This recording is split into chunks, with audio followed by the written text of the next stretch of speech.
Reverend Marlo Mitchell, First Lady, deacons, deaconess, missionaries, Yes.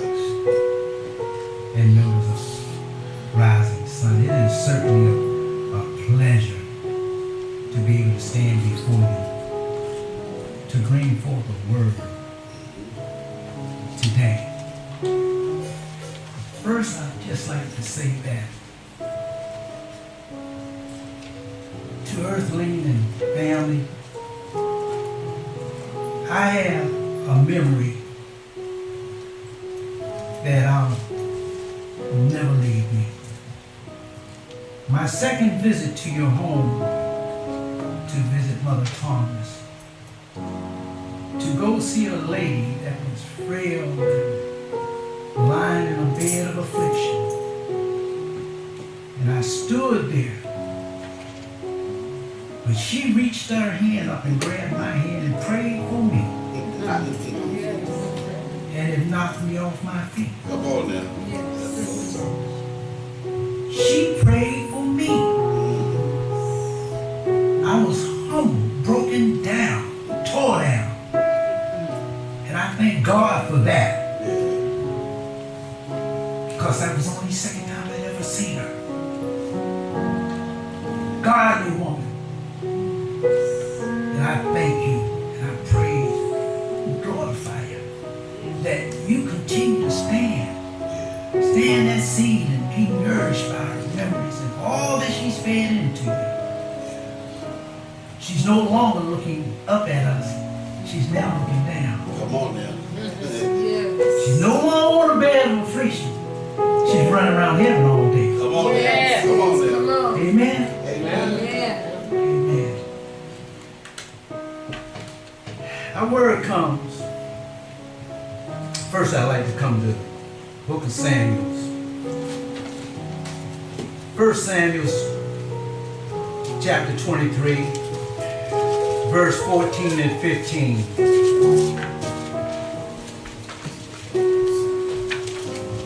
When you gotta say amen. Amen. You need some more time, say hold up. Wait a minute.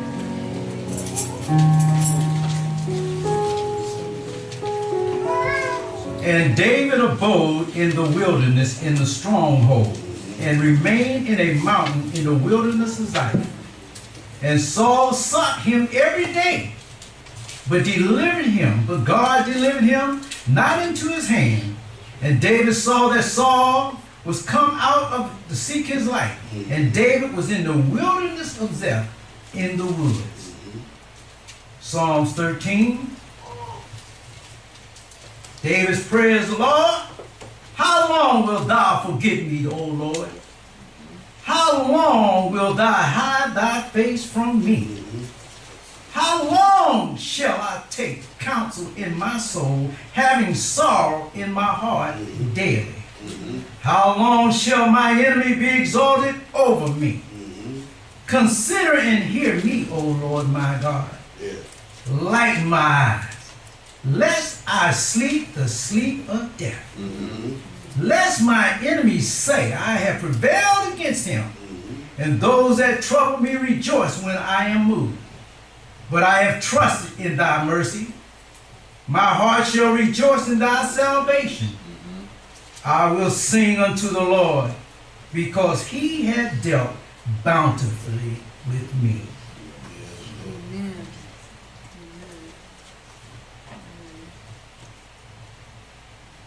Deliverance comes through prayer getting through. Amen. Deliverance comes from prayer getting through. I've had so much confirmation on this word here. It is certainly a word from the Lord, because I've got confirmation. I got it all day yesterday, standing here listening to the testaments at the service yesterday for Mother. Got it this morning, again, sitting with Pastor. I got it when I thought about Mother Thomas. And as Christians, and at some point in our journey, even before we really knew how to pray, there was those nights that we were just where we just cried all night long. Even when we were in consistent prayer, not willing to give up, not willing to give in, but forever going forth, not yielding nor relenting. And even if we only said, "Oh my God," repeatedly all night long, out of desperation, it was a prayer. I know that desperate means a feeling showing a sense of hopelessness, alienation, and desperation, a situation that's almost impossible for us to deal with. This sermon would be for those who are lamenting right now, for those who might be waiting and struggling in our sorrow. It's for those who have been in the pothole side of the road for a while. It's for some of us who have just grown plain weary. It's also for some of us who have just grown and has a taste of bitterness of life and just need a little bit of encouragement. In other words, this is a word not just for you, but also for me. This word is born out of a cry of one who is afflicted. You know who David is. David is a mere shepherd boy who loves and trusts God. You remember he killed Goliath with only a slingshot and a stone. But now David is in desperate straits and his life is in danger. But this sermon could have not only come from David, but it could apply to Job during his time of torment. It could apply to Abraham and Sarah in their weariness. It could have applied to the 3 Hebrew boys. And let's not forget about Daniel. And the many, many more that were desperate for deliverance. The temptation to run from danger challenges our very confidence in our God. You know that what it feels like collectively, we've said it 1,000 times or more. You know that how it feels to have the rug pulled from under you, to be the target of someone's misery, to experience the pain of undespair deserved. You know that the devil taunts you into acting like a bipolar Christian sometimes. Wow. These are the experiences of life. And there's no silver spoon that will ever save you from them. Just stay with me for a moment. Just nudge me a little bit, and I promise I won't be long before you. This morning in our text, it seems as though Daniel is lamenting over his predicament. King Saul is out to get him. You know the story. King Saul is out to get him. And for fear of him, David has taken up residence in the chilly caverns outside of Jerusalem in the mountains. David, I believe, personally, that he wasn't afraid of Saul. No, David wasn't afraid of Saul. He was afraid that he might have to kill his king. Someone that he was loyal to. Someone that he went to battle for. You might recall that the people shouted out upon David's return from battle, while David killed thousands while Saul killed hundreds. And now out of David's weariness, a songwriter's creativity is born from the passions and the pains of his personal experiences.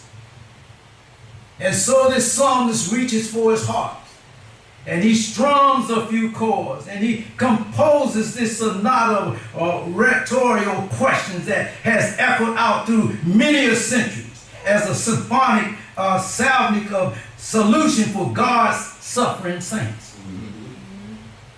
Imagine with me, if you will, David being in a dimly lit cavern as he pens these 3 stanzas of this symphony in quarry form.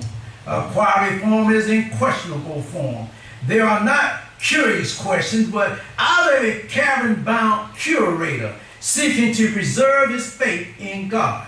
No, this is David. David is desperate for deliverance. Are you feeling David right now? Are you feeling the desperation, being alienated, being haunted and wanting to be killed by someone that you worship, someone that you idolize, someone that you honored? Maybe you yourself have been writing this cacophony of literary compositions or poetic prayers yourself. And if you have, this song is for you. Here we have the first stanza of David's symphony asking, how long wilt thou forget me, O Lord? Forever? How long wilt thou hide thy face from me? Those seem like the words of one who is feeling deserted. Have you ever felt that way? Have you ever felt like the Lord had gone on vacation and left you to fend for yourself? Come on, preach the word. Maybe you felt that way when you were lost. Or when you lost a loved one. Or maybe you felt that way when you lost a job and had no savings. Maybe you felt that way when your marriage had began falling apart. Maybe you felt that way when they began to foreclose on your home. Trouble has a way of sending you to solitary confinement, a state of alienation. It leaves feeling desperately alone. Have you been there? A man was recounting the days of his youth to a friend. He said, I remember spending a lot of time on the creeks and the rivers with my dad. We would wade out to the sandbars where the water was swift and somewhat over my head, but I loved the water, the boy would say. He said, I felt safe because of my father's hands. My father is gone now, but oh, how I miss my father's hand. Come on. Even when loneliness seems unshakable, how many of you know that there's still a hand to hold? This same psalmist who questions this seemingly separation from the Lord later says in chapter 139, if I take wings in the morning and dwell in the uttermost parts of the sea, even there shall I find a hand to lead me, and thy right hand shall hold me. The second stanza of David's symphony asks, how long shall I take counsel in my soul? Having sorrow in my heart daily, hourly, every minute. These seem like the words of one who is feeling deserted and now somewhat depressed. Depression is perhaps the worst of all emotions because it becomes and obscures an exit for us.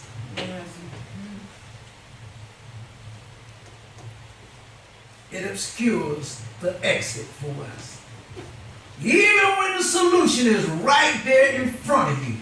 When troubles come our way, the first thing we think is, if only I could be somebody else. Yes. Or if I could go somewhere else. Or do something else. That's true. I might not have such a hard time starting over. But did you ever notice that when the Lord told the discouraged fishermen to cast their nets again, it was on the right in the same place where they had been working all night and caught nothing. For most of us, Jesus tells us to use the same old net in the same old pond. He says, try again.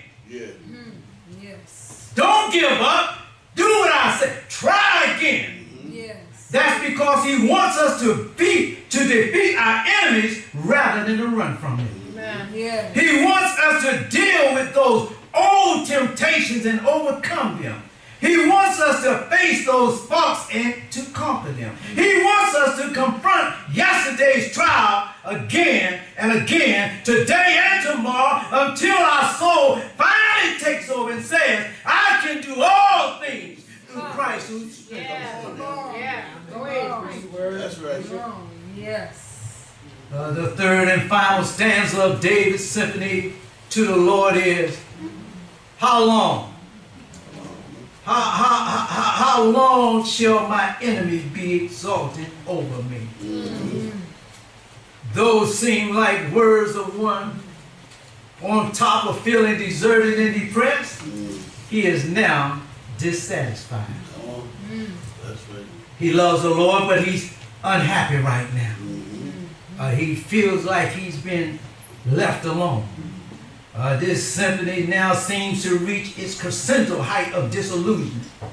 But did you know that great music is born out of affliction? Yeah, that's right. Yes. They tell me a lot of songwriters write their best works out of affliction. That's right. They say R. Kelly got something out right now, 19 minutes long. And he's saying, maybe you're right. Maybe he's hurting right now. That he's ready to fess up and confess that some of those things that you're saying about me are true. I've tried not to hold up to it. But God has a way of working in you to bring the best out of you. Yes.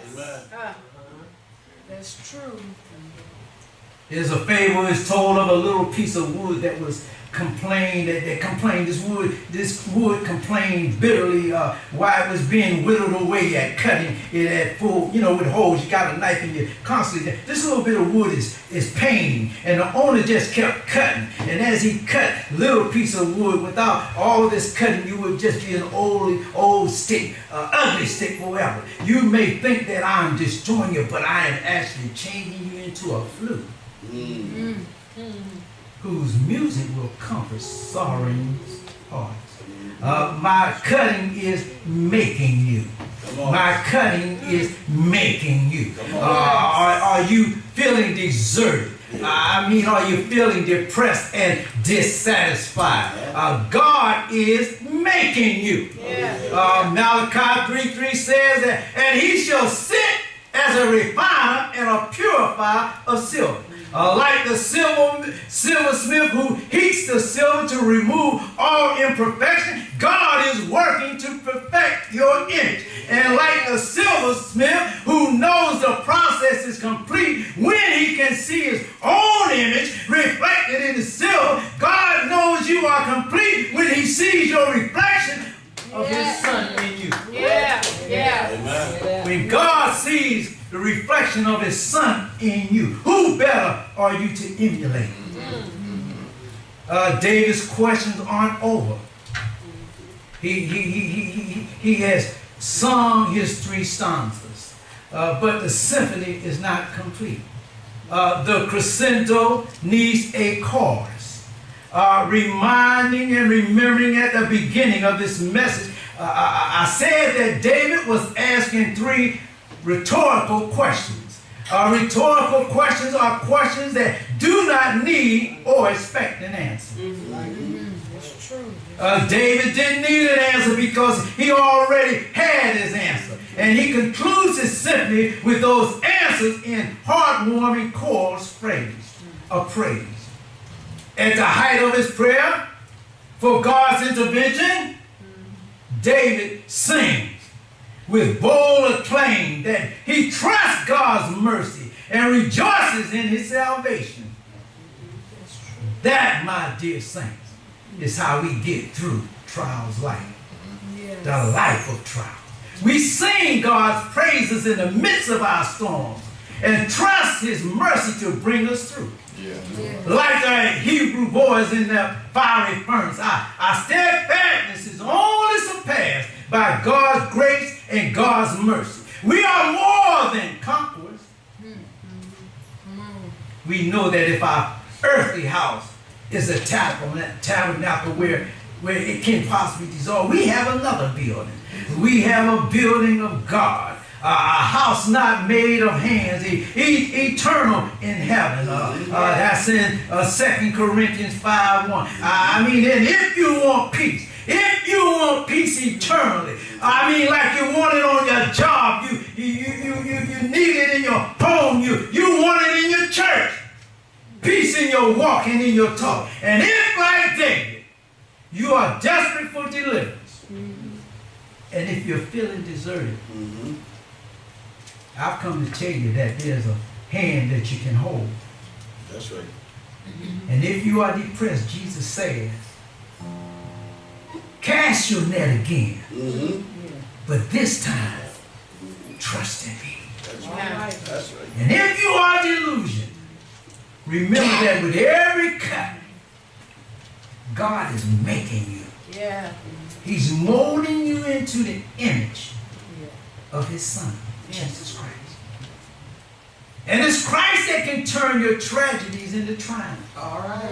It's Christ that can turn your tears into testimonies. Yes. It's Christ that can turn your burdens into blessings. Yes. Christ that turns your pain into a praise. Yes. I'm coming in now. There's a story of a young Midwestern lawyer in the 1800s who suffered from such deep depression that his friends were worried about him. They thought it was best to keep all knives and all razors and all things of harm out of this man's reach. So they went to his home and removed everything that he might use to take his own life. This man was so overwhelmed that he questioned his life's calling. He questioned his life's calling. He questioned his life's calling.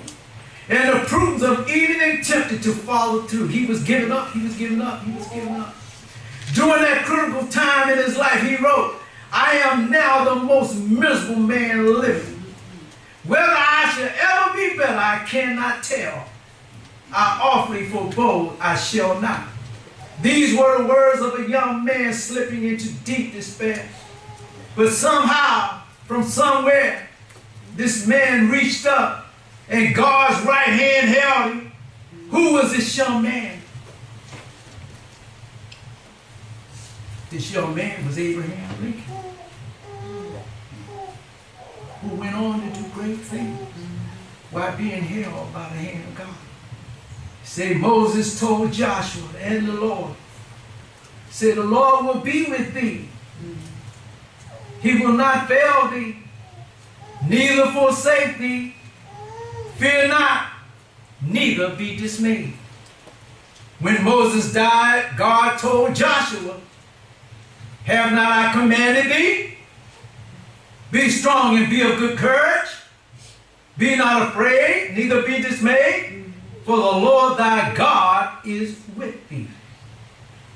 And then David told Solomon, be strong and be of good courage. Dread not, nor be dismayed. When Hezekiah went against Siboney, he told the Israelites, be strong and courageous. Be not afraid nor dismayed. Yes. Isaiah delivered God's message to the Israelites, saying, fear not, for I am with thee. Be not dismayed, for I am thy God. I will strengthen thee, yea, I will help thee, yea, I will uphold thee, and thy right hand of mine is righteousness. And Jesus is saying to you today, lo, I am with you. I am with you always, even until the far and the furthest ends of the earth. And if you are desperate, for deliverance, there is a hand that you can hold. And all you need to do is stretch forth yours. Yes. Just stretch forth. Just come to Jesus. The doors of the church are open. Amen. If you feel alienated, if you feel a moment of despair, unquenchable sorrows, And there's no one there. I've been there. Before I knew how to pray. I was the one that stayed up all night long and just said, oh my God, oh my God, oh my God, oh my God, oh my God. I feel the pain of the writer. I said, oh my God, oh my God, oh my God, oh my God. I cried all night long because I was alienated and I felt hopelessness. Never got to the point that I want to take my life, but I just knew that there had to be something better for me. I had to be something better for me because I tried everything and all else. And nothing seemed to help me. No one seemed to be able to take me and help me and pull me through this. But one day, Come on. something got a hold of me. Something came over me. Something new, something rewarding, something vitalizing, something that rejuvenated me, refreshed me in my spirit. God was calling me. Yes. Yes. So the song says, nobody can say no when Jesus says yes. That's true. That's true. I thank God that I had enough sense not to say no, but I didn't readily say yes. I kept an open mind because I didn't know that much and I needed to know. So I know there's somebody that don't know Jesus Christ in its entirety. Come. You stretch your hand out to him, he'll stretch it out to you. And he'll hold you like you've never been held before. He'll cover you like you've never been held before. He'll secure you like you've never been secured before. Come on. And everything that you think that you want, hope that you want, he can give it to you. He will provide it for you. That's right. That's true. I thank you for this moment to stand before you, proclaim God's word, and may it be a blessing to you. Amen. Amen.